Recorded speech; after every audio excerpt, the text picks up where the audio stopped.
And now, I'm proud to introduce to you this morning's Master of Ceremonies, our own San Diego County Supervisor, Nathan Fletcher.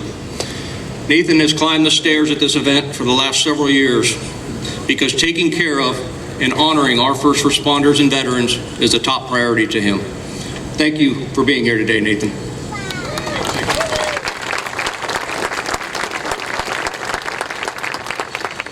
Good morning. Good morning. Thank you, Chief. We appreciate all of our first responders, our firefighters who are here. It's my honor to be back as your MC and climbing. You know, every little kid at some point in their life dreamed of being a firefighter. Yeah. A whole bunch of us never outgrew that dream. It might not be fulfilled, but today is about as close as it gets for many of us. I'll be climbing in true firefighter fashion to make it authentic. I got my medium t-shirt, 2 sizes too small. I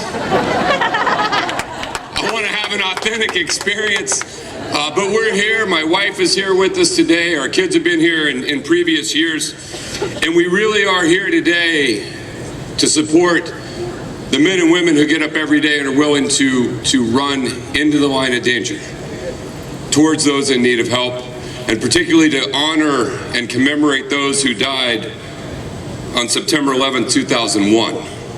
This is a moment frozen in time that altered the course. In some ways, it seared the consciousness of an entire nation.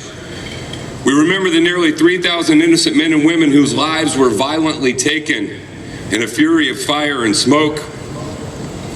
But today we focus on those lives that were taken by the folks who died doing their job, our first responders.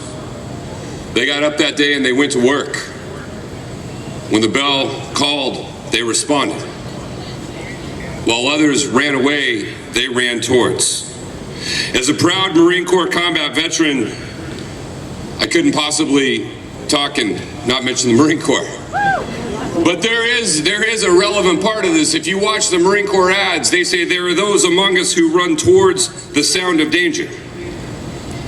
And today we honor those every single day who get up and are willing to run towards the sound of danger.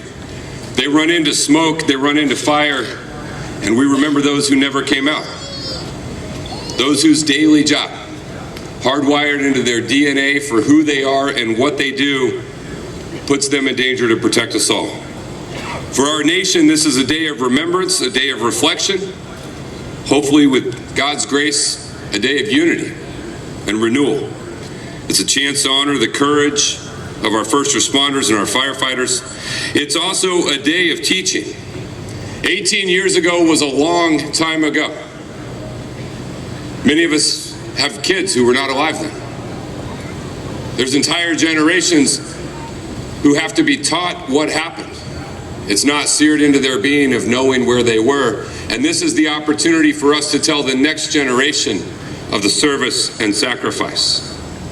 For first responders who dedicate themselves to a life of service, we know it's not just the individuals who make the sacrifice. We know it's the family, the partners, the spouses, the children. And so let's take a moment and applaud the families of those every single day who serve us all. We appreciate you and we value what you do.